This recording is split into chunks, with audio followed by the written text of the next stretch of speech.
നമസ്കാരം പ്രിയപ്പെട്ടവരെ. ഇപ്പോൾ രാമായണ മാസ കാലമാണല്ലോ. അപ്പോൾ കഴിഞ്ഞ കുറച്ച് എപ്പിസോഡുകളിലായി ഞാൻ ബാലകാന്ഡം, അതുപോലെ തന്നെ അയോധ്യാകാന്ഡം, അതുപോലെ തന്നെ ആരണ്യകാന്ഡം അടക്കമുള്ള 3 കാണ്ഡങ്ങളെ കുറിച്ചിട്ട്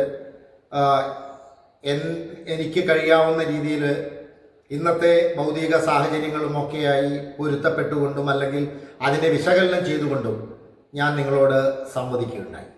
ഇന്നിപ്പോൾ ഞാൻ നിങ്ങളോട് സംസാരിക്കാൻ ആഗ്രഹിക്കുന്നത് രാമായണത്തിലെ കിഷ്കിന്ധാകാന്ഡത്തെക്കുറിച്ചാണ്. കിഷ്കിന്ധാകാന്ഡം എന്ന് പറയുന്നത് രാമായണത്തിൽ ശ്രീരാമചന്ദ്രനും അതുപോലെ തന്നെ ലക്ഷ്മണനും സീതാപഹരണത്തിന് ശേഷം സീതയെ അന്വേഷിച്ചുള്ള യാത്രയിൽ സുഗ്രീവനെ കണ്ടുമുട്ടുന്നതും, അതുപോലെ തന്നെ സുഗ്രീവൻ സുഹൃത്താവുന്നതും, അതുപോലെ തന്നെ ഹനുമാനെ കണ്ടുമുട്ടുന്നതും, അതുപോലെ തന്നെ ശബരിയെ കണ്ടുമുട്ടുന്നതും, അതുപോലെ അങ്ങനെയുള്ള സംഭവങ്ങളുടെ പരമ്പരയാണ് കിഷ്കിന്ധാകാന്ഡത്തിലുള്ളത്.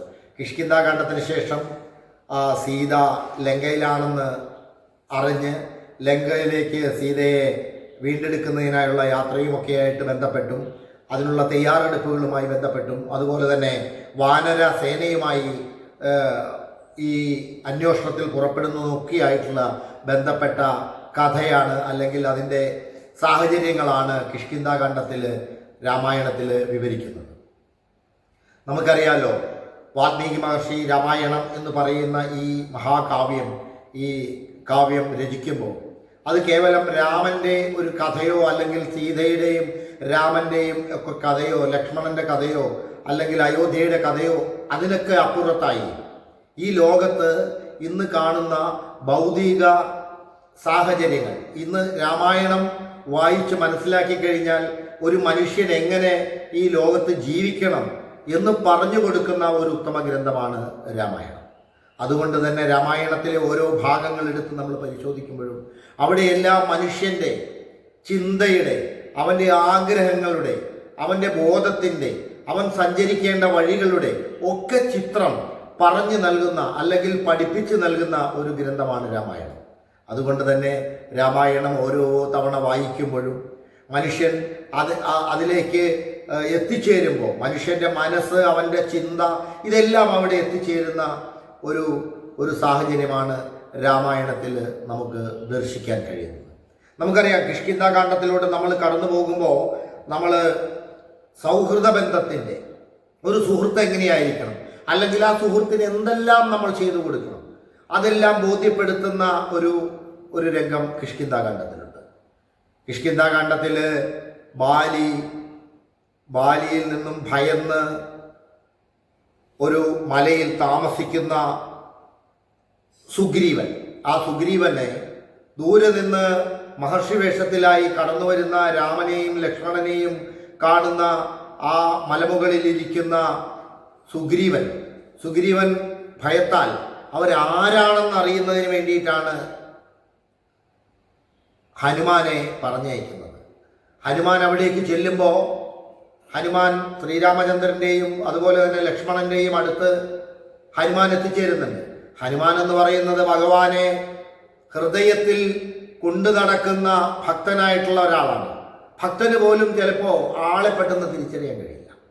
നമ്മൾ ആരെ ഭക്തിയോടെ കാണുന്നോ അല്ലെങ്കിൽ വിശ്വസിക്കുന്നോ, ചിലപ്പോൾ അവരെ നമ്മൾ നേരിട്ട് കാണുമോ പെട്ടെന്ന് നമ്മൾ തിരിച്ചറിയില്ല. പക്ഷേ ഈ ഹനുമാൻ അവിടെ എത്തുമ്പോൾ തന്നെ, രാമനെ കാണുമ്പോൾ തന്നെ രാമൻ ആരാണെന്ന് തിരിച്ചറിയുന്നുണ്ട്. പിന്നീട് സംസാരത്തിൽ ഞാൻ ഇന്ന സ്ഥലത്തുള്ള ആളാണ്, രാമനാണ്, ലക്ഷ്മണനാണ് എന്നെല്ലാം പറഞ്ഞു കൊടുക്കുമ്പോൾ അതോടുകൂടി അവർ നല്ല ആളുകളാണെന്ന് തിരിച്ചറിഞ്ഞുകൊണ്ടാണ് ശ്രീരാമചന്ദ്രനെയും അതുപോലെ തന്നെ ലക്ഷ്മണനെയും തിരിച്ചറിഞ്ഞുകൊണ്ട് സുഗ്രീവൻ്റെ അടുത്തേക്ക് കൊണ്ടുവരുന്നതും സുഗ്രീവനുമായി സംസാരിക്കുന്നതുമൊക്കെ. അപ്പോൾ നമ്മൾ പറഞ്ഞു വന്നത്, സൗഹൃദത്തിൻ്റെ ആ ബന്ധം അത് ഏറ്റവും കൂടുതൽ രാമായണത്തിൽ നമുക്ക് പ്രകടമായിട്ട് കാണാൻ കഴിയും. ഋഷിമൂകാചലത്തിൽ വസിക്കുന്ന സുഗ്രീവനെ കാണാനായിട്ട് പറയുന്നുണ്ട്. ആര്? കബന്ധൻ എന്ന് പറയുന്ന ഒരു രാക്ഷസൻ രാമനോട് സീതാന്വേഷണത്തിൽ അവർ സഹായിക്കുന്നൊക്കെ. പക്ഷെ അപ്പോഴൊന്നും അത് കണ്ടെത്താൻ കഴിയുന്നില്ല. കബന്ധന് ഒരു പ്രത്യേകതയുണ്ട്. ആ കബന്ധനെ കുറിച്ച് കൂടി പറഞ്ഞു പോവാതെ നമുക്ക് കഴിയില്ല. കബന്ധൻ എന്ന് പറയുന്ന രാക്ഷസൻ ശ്രീരാമചന്ദ്രനും ലക്ഷ്മണനും സീതയെ അന്വേഷിച്ചിട്ടുള്ള യാത്രയിൽ ഇങ്ങനെ നടന്നു പോയിക്കൊണ്ടിരിക്കുമ്പോൾ ഒരു വലിയ രാക്ഷസൻ, അദ്ദേഹത്തിൻ്റെ വയറിൽ ഒരു തലയുള്ള 2 കൈകളുള്ള ഒരു വലിയ രാക്ഷസൻ പിടിച്ചു തിന്നാൻ വേണ്ടി വരുന്നത് പോലെ ശ്രീരാമചന്ദ്രൻ്റെയും ലക്ഷ്മണൻ്റെയും അടുത്തേക്ക് ഓടി വരുമ്പോൾ പെട്ടെന്ന് അവർ ഭയന്നു പോകുന്നുണ്ട്. ഒരു മഹാരാക്ഷസനായിട്ടുള്ള ഒരു വ്യക്തി. ആ രാക്ഷസൻ എന്ന് പറയുന്നത് ഒരു ഗന്ധർവനായിരുന്നു എന്നുള്ളതാണ്. ആ ഗന്ധർവൻ ഒരു മുനിയുടെ ശാപം മൂലം വലിയൊരു രാക്ഷസനായിട്ട് മാറി. ആ രാക്ഷസനായിട്ട് മാറാനുള്ള കാരണമെന്ന് പറയുന്നത് അതിസുന്ദരനായ ഈ ഗന്ധർവൻ സ്വാഭാവികമായിട്ട് തൻ്റെ സൗന്ദര്യത്തിലേക്ക് അഭിരമിച്ചുകൊണ്ട് താനെന്തോ വലിയ ആളാണെന്നൊക്കെ ഉള്ളൊരു തോന്നലുണ്ടായിരുന്നു. അതിന്നും ലോകത്ത് പലരിലുമുണ്ട്.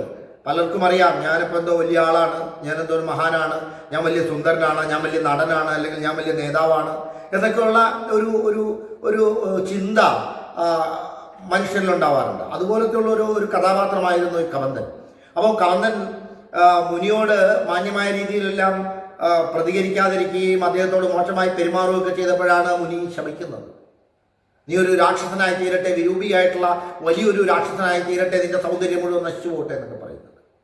അതോടുകൂടി ഈ രാക്ഷസൻ ഭീകരനാവുകയാണ്, ആളുകളെ പിടിച്ചു തിന്നുകയൊക്കെ ചെയ്യുന്നൊരു ഭീകരനാവുകയാണ്. അങ്ങനെ ഇന്ദ്രനുമായിട്ട് ഒരു യുദ്ധം ഉണ്ടാവുന്നുണ്ട് ഈ രാക്ഷസന്. അപ്പോൾ ഇന്ദ്രൻ തൻ്റെ വജ്രായുധമൊക്കെ ഉപയോഗിക്കുമ്പോൾ ഇയാളുടെ തല താഴേക്ക് പോവുകയും വൈറലായി പോവുകയൊക്കെ ചെയ്യുന്നുണ്ട്. അപ്പം അങ്ങനെ കൈയൊക്കെ ആയിട്ട് ഇങ്ങനെ നിൽക്കുന്നുണ്ട്. പക്ഷേ ഈ ഒരു മുനി ശവമോക്ഷം കൊടുക്കുന്നുണ്ട്. മഹാവിഷ്ണു മനുഷ്യരൂപമെടുത്ത് വരുമ്പോൾ നിന്റെ കൈകൾ വെട്ടിമാറ്റുമ്പോൾ നീ വീണ്ടും നിന്റെ പുതിയ ആ പഴയ സൗന്ദര്യത്തിലേക്ക് തിരിച്ചു വരുമെന്നൊക്കെ പറയുന്നുണ്ട്. അങ്ങനെ ആ കബന്ധൻ മുന്നിലെത്തുമ്പോൾ ഭയപ്പാടോടുകൂടി 2 കൈകളും രാമലക്ഷ്മണന്മാർ വെട്ടിക്കളയുമ്പോൾ ശാപമോക്ഷം ഉണ്ടാവുകയും ആ ശാപമോക്ഷത്തിൽ എത്തുന്ന കബന്ധൻ പിന്നീട് പറയുന്നുണ്ട്, ഋഷിമുഖാചലത്തിൽ ഇങ്ങനെ വാനര രാജാവായിട്ടുള്ള സുഗ്രീവനുണ്ടെന്നും അപ്പോൾ ആ സുഗ്രീവനെ ചെന്ന് കണ്ട് സീതാന്വേഷണത്തിന് നിങ്ങളെ സഹായിക്കുമെന്നൊക്കെ പറയുന്നുണ്ട്. അതുപോലെ ഇയാൾ നമ്മൾ പറഞ്ഞു വന്നത് ഈ പറയുന്ന കബന്ധൻ എന്ന് പറയുന്ന രാക്ഷസനെ കുറിച്ചിട്ടാണ്. കബന്ധൻ എന്ന് പറയുന്ന രാക്ഷസനെയും മോക്ഷത്തിലേക്ക് എത്തിക്കുന്നത് ശ്രീരാമചന്ദ്രനാണ്. രാമായണത്തിൽ ഇത്തരത്തിലുള്ള കഥാപാത്രങ്ങളെ നമ്മൾ കൊണ്ടുവരുമ്പോൾ അഹങ്കാരം പാടില്ല എന്നുള്ളതാണ്.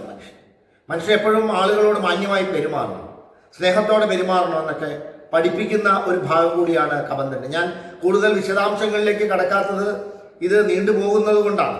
വളരെ കുറഞ്ഞ ഭാഗത്തിൽ തന്നെ ഇത് പറഞ്ഞു തീർക്കണമെന്നുള്ള ആഗ്രഹത്തിൻ്റെ ഭാഗമായിട്ടാണ് ഞാൻ അതങ്ങനെ പറയുന്നത്. അതിനുശേഷം അവർ ശബരിയെ കാണുന്നുണ്ട്.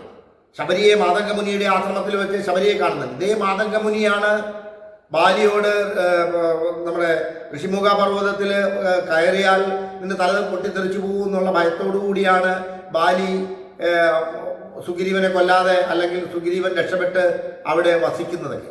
അപ്പോൾ മാതംഗമുനിയുടെ ആശ്രമത്തിലുള്ള ശബരിയെ കാണുന്നുണ്ട്. ശബരിയുടെ ഭാഗം എന്ന് പറയുന്നത് ഞാൻ മുമ്പ് പറഞ്ഞതാണ്. സ്നേഹത്തിൻ്റെ അമൂർത്തമായ ഭാവമാണ് ശബരി. സ്നേഹിച്ചു കഴിഞ്ഞാൽ ആ ആളോട്, അല്ലെങ്കിൽ നമ്മൾ ആരാധനയോടുകൂടി കാണുന്ന, അല്ലെങ്കിൽ നമ്മൾ ബഹുമാനിക്കുന്ന ഒരാളെ, അല്ലെങ്കിൽ നമ്മൾ കാണുന്ന ഒരാളെ പെട്ടെന്ന് നമ്മുടെ മുന്നിൽ കാണുമ്പോൾ നമുക്കുണ്ടാവുന്ന ഒരു വികാരമുണ്ട്. ശബരി ചെയ്തത് എന്താണ്? ആശ്രമത്തിലെത്തിയ ശ്രീരാമചന്ദ്രനെ അവിടെ ഇരുത്തിയിട്ട് ഫലമൂലാദികൾ നൽകുകയാണ്. ഓരോ പഴവും എടുത്ത് ശബരി കടിച്ചു നോക്കിയതിന് ശേഷമാണ് ശ്രീരാമചന്ദ്രന് നൽകുന്നത്. ശ്രീരാമചന്ദ്രൻ അത് വളരെ സ്നേഹത്തോടു കൂടി തന്നെ ആ കടിച്ചതാണെങ്കിലും കഴിക്കുന്നുണ്ട്. ലക്ഷ്മണനൊന്നും മടിക്കുന്നുണ്ട്. അതായത് ഇന്നത്തെ മനുഷ്യന്റെ അവസ്ഥകളുടെ അന്തരങ്ങളാണ് ആ കാണിക്കുന്നത്. സ്നേഹത്തോടു കൂടി ഒരാൾ എന്ത് തന്നാലും, ചിലപ്പോൾ നമ്മൾ പറയാറില്ലേ, സ്നേഹത്തോടു കൂടി വിഷം തന്നാലും നമ്മൾ കഴിക്കുന്നു. അതായത് സ്നേഹത്തോടു കൂടി തരുന്നതിനെ അതിൻ്റെ മറ്റൊന്നും പരിശോധിക്കരുത് എന്നാണ് ആ ഭാഗത്തു നിന്ന് മനസ്സിലാവുന്നത്. ഇതേ ശബരി തന്നെ പറയുന്നുണ്ട്, നിങ്ങൾ സുഗ്രീവനുമായിട്ടൊക്കെ സംസാരിച്ച് സുഗ്രീവനൊക്കെ നിങ്ങളെ സഹായിക്കുന്നു എന്ന് പറയുന്നുണ്ട്. അങ്ങനെയാണ് സുഗ്രീവനുമായിട്ട് കാണുന്നതും ഞാൻ മുമ്പ് പറഞ്ഞ ഹനുമാൻ വരുന്നതും. ഹനുമാൻ ശ്രീരാമചന്ദ്രനെ കാണുമ്പോൾ ഉണ്ടാവുന്ന ഒരവസ്ഥയ്ക്കെന്ന് നിങ്ങൾ ഒരുപാട് കഥകളിലെല്ലാം കേട്ടിട്ടുള്ളതാണ്. അപ്പം അതിലേക്കൊന്നും ഞാൻ കടക്കുന്നില്ല. എന്തായാലും അതൊരു വല്ലാത്തൊരു അനുഭവമാണ്.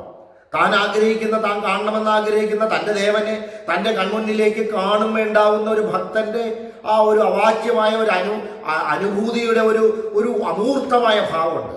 ആ ഭാവത്തിലേക്കൊക്കെയാണ് ഹനുമാൻ എത്തുന്നത്. അങ്ങനെ അവിടെ എത്തുകയും ഇവർ തമ്മിൽ സന്ധിയാവുകയും ചെയ്യുന്നുണ്ട്. ആ സന്ധിയിലൂടെ ഉണ്ടാവുന്നത്, നിനക്ക് രാജ്യം, ഞാൻ നിന്റെ രാജ്യം നിനക്ക് നേടിത്തരാമെന്നെല്ലാം ഒരു എഗ്രിമെൻ്റ് വയ്ക്കുകയും ആ എഗ്രിമെൻറ്റിൻ്റെ അടിസ്ഥാനത്തിൽ നമ്മൾ ബാലിയുമായിട്ട് യുദ്ധത്തിന് ക്ഷണിക്കുകയും, അപ്പോൾ ബാലിയുമായിട്ട് യുദ്ധത്തിന് ക്ഷണിക്കുമ്പോൾ ബാലിയുടെ ഭാര്യ പറയുന്നുണ്ട്, ആദ്യം യുദ്ധം നടക്കുമ്പോൾ യുദ്ധത്തിൽ സുഗ്രീവൻ ഭയപ്പാടോടുകൂടി തിരിച്ചു പോരുന്നുണ്ട്. കാരണം രാമനാരെ ഈ സുഗ്രീവനാരെ ബാലിയാരെ എന്ന് രാമന് തിരിച്ചറിയാൻ പറ്റാത്തൊരവസ്ഥയൊക്കെ ഉണ്ടാവുന്നുണ്ട്.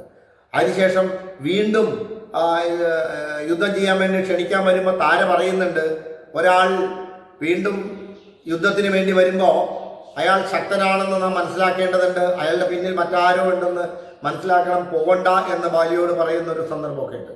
അത് ഇന്നത്തെ ഭൗതിക സാഹചര്യത്തിലുണ്ട്. ആദ്യം ഒരാളായിട്ട് വഴക്കുണ്ടാക്കിയതിന് ശേഷം അയാൾ വീണ്ടും വഴക്കുണ്ടാക്കാൻ വന്നാൽ അത് ഭയപ്പാടോടുകൂടി ശ്രദ്ധിക്കേണ്ടതുണ്ട് എന്ന് കാണിച്ചു കൊടുക്കുന്ന ഒരു ഭാഗം കൂടിയാണ്. അപ്പോൾ അതിൻ്റെ വിശദാംശങ്ങളിലേക്കൊന്നും ഞാൻ പോകുന്നില്ല. എന്തായാലും ബാലിവധം നടക്കുന്നു. അതിനുശേഷം ശ്രീരാമചന്ദ്രന് സഹായത്തിനായി വാനര സൈന്യം വരുന്നു. അതുപോലെ തന്നെ സുഗ്രീവന് തൻ്റെ രാജ്യമുണ്ടാവുന്നു. അപ്പോൾ രാജ്യത്തുള്ള മുഴുവൻ വാനര സൈന്യവും ഒക്കെ പോകുന്നു. അതുപോലെ തന്നെ ഇതിനിടയ്ക്ക് ജഡായുവിനെ കാണുന്നുണ്ട്, അതുപോലെ തന്നെ സാംബാജിയെ കാണുന്നുണ്ട്. അങ്ങനെ പല സന്ദർഭങ്ങളും ഈ ഭാഗത്തുണ്ട്. എന്തായാലും ഈ രാമായണ മാസത്തിൽ ഈ പറയുന്ന കിഷ്കിന്ധാകാന്ഡത്തിലൂടെ കടന്നു പോകുമ്പോൾ നാം മനസ്സിലാക്കേണ്ടതും ചിന്തിക്കേണ്ടതും ഒക്കെ ആയിട്ടുള്ള ഒരുപാട് കാര്യങ്ങൾ ഈ ഭാഗത്ത് ഉണ്ട് എന്നുള്ളതാണ്. സൗഹൃദത്തിൻ്റെ തീഷ്ണത, അതുപോലെ തന്നെ ഒരു സുഹൃത്തായി എഗ്രിമെൻ്റ് ചെയ്തു കഴിഞ്ഞാൽ, ആ സുഹൃത്തുമായി ചേർന്ന് കഴിഞ്ഞാൽ ആ സുഹൃത്തിനോട് സത്യസന്ധത കാണിക്കുക എന്നുള്ള ഒരു മാന്യമായിട്ടുള്ള ഒരു കാര്യം. അതുപോലെ തന്നെ തൻ്റെ സൗന്ദര്യത്തിലോ തൻ്റെ പണത്തിലോ തൻ്റെ മറ്റു കാര്യത്തിലോ അധികം അഭിരമിക്കരുത് എന്ന് ബോധ്യപ്പെടുത്തുന്ന ഒരു ഭാഗം. അതാണ് അസുരനുമായിട്ടുള്ള സംഭവങ്ങൾ. അതുപോലെ തന്നെ നമ്മുടെ ശബരിയുമായിട്ടുള്ള സംഭവങ്ങൾ, ഇതെല്ലാം കൂട്ടിച്ചേർത്ത് ഇണക്കിക്കൊണ്ട് പോകുമ്പോഴാണ് നമ്മൾ ഒരു മനുഷ്യായുസ്സിൽ ഒരു മനുഷ്യൻ എങ്ങനെ സമൂഹത്തിൽ പെരുമാറണം, അല്ലെങ്കിൽ ലോകത്ത് പെരുമാറണം, കുടുംബത്തിൽ പെരുമാറണം എന്നെല്ലാം കാണിച്ചു തരുന്നത് ഈ രാമായണത്തിലെ ഓരോ ഭാഗങ്ങളിലൂടെ കടന്നു പോകുമ്പോഴാണ്. ആ ഭാഗത്ത് നമ്മൾ ആ രാമായണത്തിലെ ആ ഭാഗം വായിക്കുമ്പോൾ വെറുതെ വായിച്ചു പോകുന്നതിനപ്പുറത്തേക്ക് അതിലെ ഉൾക്കാമ്പ് നമ്മുടെ മനസ്സിലേക്ക് വന്നു കഴിഞ്ഞിട്ടുണ്ടെങ്കിൽ നമ്മളിൽ നിന്നും അഹങ്കാരമില്ലാതെയാവും. പണത്തോടുള്ള അഹങ്കാരം, അധികാരത്തോടുള്ള അഹങ്കാരം, ഇതെല്ലാം നമുക്കില്ലാതെയാവും. അതുപോലെ തന്നെ ശത്രു, അതായത് ആരെയും തോൽപ്പിക്കാൻ നമുക്ക് കഴിയുമെന്നുള്ളൊരു തോന്നലിലൂടെ, അത് ബാലി എന്ന കഥാപാത്രമാണ്. ബാലി വരുമ്പോൾ ബാലി രാവണനെ പലവട്ടം ലോകം മുഴുവൻ തൻ്റെ വാലിൽ കറക്കിക്കൊണ്ട് കിടന്ന അതിശക്തനായിട്ടുള്ള ഒരാളാണെന്ന് കൂടി നമ്മൾ ഓർക്കണം. അങ്ങനെ ബാലിയുടെ ശക്തി, വളരെ വലിയ ശക്തിയുള്ള ആളാണ് ബാലി. അപ്പോൾ തന്നെ എതിർക്കുന്നവൻ്റെ ആ ശക്തിയുടെ പകുതി പോലും ബാലിക്ക് കിട്ടുന്ന തരത്തിലുള്ള അതിശക്തനായിട്ട് പോലും ബാലി തോൽക്കുന്നുണ്ട്. ഭഗവാന്റെ മുമ്പിൽ ബാലി തോൽക്കപ്പെടേണ്ടതാണ് എന്നുള്ളൊരു ബോധ്യത്തിൻ്റെ അടിസ്ഥാനത്തിലാണ് ബാലിയെ വധിക്കുന്നത്. പക്ഷെ ബാലി വധിക്കപ്പെട്ട ബാലി പറയുന്നുണ്ട് ശ്രീരാമചന്ദ്രനോട്, അങ്ങ് എന്തിനാണ് എന്നെ വധിക്കുന്നതെന്ന് പറഞ്ഞപ്പോഴത്തേക്കും അതിന് ശ്രീരാമചന്ദ്രൻ മറുപടി കൊടുക്കുകയും പറയുന്നുണ്ട്, നിനക്ക് എൻ്റെ അടുത്ത ജന്മത്തിൽ നിനക്ക് എന്നെ വധിക്കാൻ നിനക്ക് അവസരം ഉണ്ടാവും എന്ന് പറയുന്നുണ്ട്. അതാണ് ശ്രീകൃഷ്ണ ജന്മ സമയത്ത് ശ്രീകൃഷ്ണൻ്റെ കാലിൽ ഒരു വേടൻ അമ്പെയ്ത് കൊള്ളിച്ച് ശ്രീകൃഷ്ണൻ വീണ്ടും വൈകുണ്ഠത്തിലേക്ക് ലയിച്ചു പോകുന്ന ആ ഒരു സംഭവം എന്ന് പറയുന്നത്, അതെന്ന് പറയുന്നത് ആ വേടനായിട്ട് വരുന്ന ആളെന്ന് പറയുന്നത് ബാലിയുടെ പിന്നീടുള്ള ജന്മമാണ്. അങ്ങനെ അസുരന്മാരെ നിഗ്രഹിക്കുക എന്നുള്ള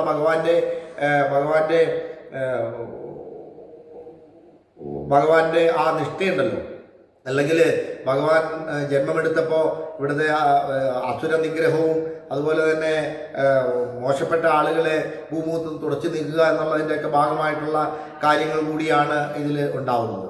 എന്തായാലും ഈ രാമായണ മാസത്തിൽ നിങ്ങളുമായിട്ട് ഇങ്ങനെ സംവദിക്കാൻ കഴിഞ്ഞതിൽ ഒരു മഹാഭാഗ്യമായിട്ട് ഞാൻ കരുതുകയാണ്. അതോടൊപ്പം തന്നെ ഇതിൽ ഒരുപാട് കഥാപാത്രങ്ങൾ ഈ നമ്മുടെ ഈ കിഷ്കിന്ധാകാന്ഡത്തിലുണ്ട്. ആ കിഷ്കിന്ധാകാന്ഡത്തിലുള്ള കഥാപാത്രങ്ങളെ നമ്മൾ പരിശോധിക്കുമ്പോൾ ഇതിൽ അംഗദനുണ്ട്, നളനുണ്ട്, നീലനുണ്ട്, ദ്വിവിധനുണ്ട്, ഗജനുണ്ട്, അതുപോലെ തന്നെ ശരദനുണ്ട്, പിന്നെ സുഷേണൻ തുടങ്ങി ഒരുപാട് കഥാപാത്രങ്ങൾ ഉള്ള ഒരു ഭാഗമാണിത്. ഇതെല്ലാം വാനരരായിട്ടുള്ള ആളുകളാണ്. മനുഷ്യൻ്റെ നന്മ വരുന്നതിന് സത്സംഗങ്ങളൊക്കെ നടത്തുന്നതും രാമായണം വായിക്കുന്നതും നല്ല കാര്യങ്ങൾ മറ്റുള്ളവർക്ക് പറഞ്ഞു കൊടുക്കുന്നതൊക്കെ മഹാപുണ്യമായിട്ടുള്ള ഒരു കാര്യമാണ്. നിങ്ങളെല്ലാവരും തന്നെ എൻ്റെ ഈ യൂട്യൂബ് ചാനൽ സബ്സ്ക്രൈബ് ചെയ്യണം. ഓം നമഃ ശിവായ, ഓം നമഃ ശിവായ. ജയ് ശ്രീറാം, ജയ് ശ്രീറാം.